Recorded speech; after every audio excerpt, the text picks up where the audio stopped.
ఒక్క సెకండ్ కృష్ణాంజలి గారు రైట్ ఇందాక మనం సోషల్ పోలీస్ స్టేషన్లోకి వెళ్ళి పోలీసులు రవి గారు పోలీస్ స్టేషన్లో కానీ ఎస్ఐల్ని సోషల్ ఇంజనీరింగ్ మనం మీరు ఓపెనింగ్ కామెంట్స్ లో చెప్పారు.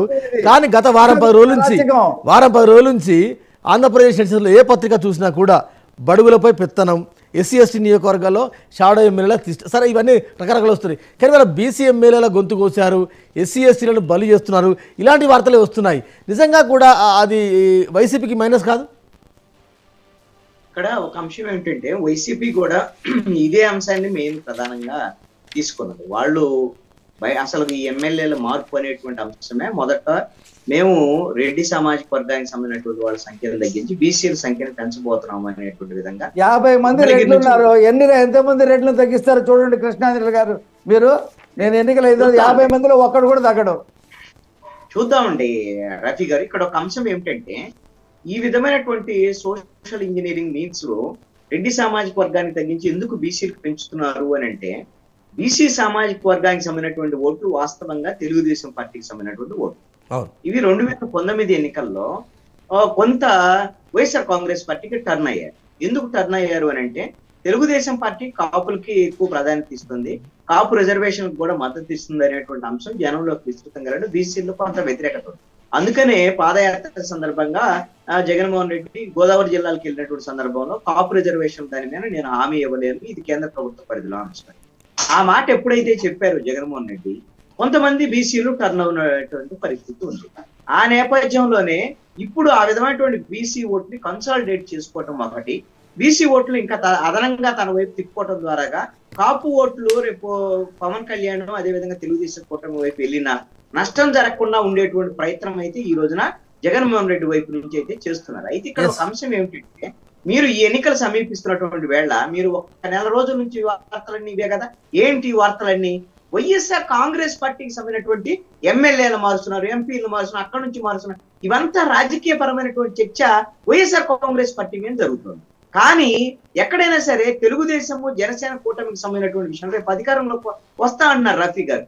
నేనేమంటాను అంటే మీరు పొత్తులోకి వచ్చిన తర్వాత మీరు ఎన్నికలకు సంబంధించినటువంటి సంసిద్ధత ఎక్కడ కనపడుతుంది అనేటువంటి నా యొక్క అభిప్రాయం. అదే విధంగా వస్తారు అన్నటువంటి విషయంలో మీరు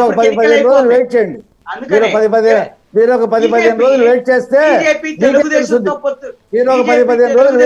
మీకే తెలుస్తుంది సంసిద్ధత అంటే ఏంటి. అలాగే సార్ బీజేపీకి సంబంధించినటువంటి కీలకమైనటువంటి పరిణామం చెప్తారు వెంకట గారు. నిన్న వాళ్ళ పార్టీకి సంబంధించినటువంటి అధిష్టానము అందరికి ఆదేశాలు జారీ చేసిందండి. 175 అసెంబ్లీ నియోజకవర్గాలు, 25 పార్లమెంటు నియోజకవర్గాల్లో మీరు అప్లికేషన్లు ఇవ్వండి, మనం విడిగా పోటీ చేయడానికి కూడా సంసిద్ధం అయిపోదాం అనేటువంటి విధంగా బీజేపీ రెడీ అయిపోతున్నటువంటి పరిస్థితి ఉంది. అంటే నేనేమంటానంటే వీళ్ళ పొత్తులకు సంబంధించినటువంటి విషయంలోనే ఇంకా క్లారిటీ రాకుండా, ఎందుకంటే రేపు ఫిబ్రవరిలో నోటిఫికేషన్ వచ్చేదానికి అవకాశం ఉంది. మన గత 2019 కన్నా కూడా కొంచెం ముందుకు వస్తుంది ఎన్నికలు అనేటువంటి చర్చ ఉన్నటువంటి నేపథ్యంలో ఆ సంసిద్ధత పూర్తి స్థాయిలో ఈ రోజున తెలుగుదేశము జనసేన బీజేపీకి సంబంధించినటువంటి కూటమిలో స్పష్టత లేకపోవటం అనేటువంటిది రాజకీయంగా కొంత మేము జనసేన కలిసి వెళ్తున్నాం. రేపు భోగి మంటల్లో కూడా ఇద్దరు నాయకులు కలిసి ప్రతులు ఇచ్చేస్తున్నారు. బహిరంగ సభలు జరుగుతున్నాయి, 22 బహిరంగ సభలు జరుగుతున్నాయి. ఏమంటే తెలంగాణలో వెంకట గారు నేనేమంటానంటే రఫీ గారు, భోగి మంటలు, చెమ్మ చెక్కలు, అష్టాచెమ్మాలు ఇవన్నీ మీరు లాస్ట్ ఇయర్ ఏ భోగి మంటలు సంబంధించి మాట్లాడినటువంటి మాటలు మాకు గుర్తున్నాయి. ప్రజలకు సంబంధించినటువంటి ఎక్స్పెక్టేషన్స్ ఉన్నాయి జనంలో. సంబంధించినటువంటి సమస్యల మీద మీరు పోరాడాలి.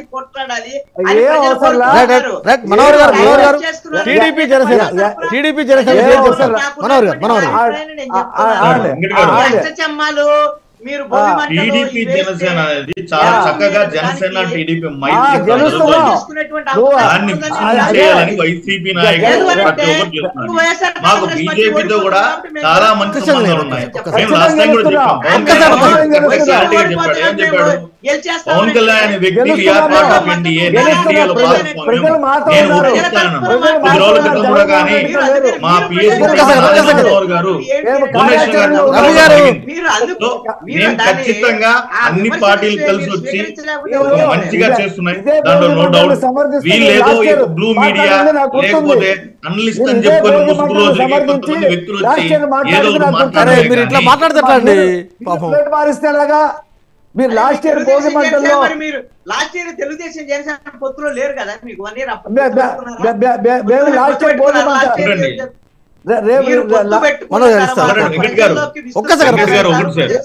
ఏదేమైనా సరే బీసీలకు, దళితులకు, బలుగు బలహీన వర్గాలకి, మైనారిటీ ఈ జగన్మోహన్ రెడ్డి ప్రభుత్వాన్ని 2024లో పాతిపేయడం ఖాయం. వెళ్తా ఉన్నాం. రఫీ గారు ఇలా ఆవేశత ఎలా అండి బాబు? అలా కాదండి, ఇదే కృష్ణాంజలి గారు లాస్ట్ ఇయర్ చంద్రబాబు నాయుడు గారు జీవో నెంబర్ 1 భోగి మంటలో తగలిపెట్టినప్పుడు సమర్థించి మాట్లాడాడు. ఈ భోగి మంటలకి మారిపోయాడు. మేము జనసేన ప్రజల్లో విస్తృతంగా ఒక పార్టీకి జెండా పోయాలనా, ఒక పార్టీకి జెండా పోయాలనా, మీకే జెండా పోయాలనా? ప్రజా ఉద్యమాలు చేయకుండా 4700 కేసులు పెట్టించుకున్నారు మా కార్యకర్తలు. ప్రజా ఉద్యమాలు చేయకుండానే జైలుకి వెళ్ళారా మా కార్యకర్తలు? ప్రజా ఉద్యమాలు చేయకుండానే పోలీసు దెబ్బలు తిన్నారా మా కార్యకర్తలు? ఏ అంశం మీద, రైతుల అంశం కానీ, కార్మికుల అంశం కానీ, సంబంధించినటువంటి అంశం కానీ అనేక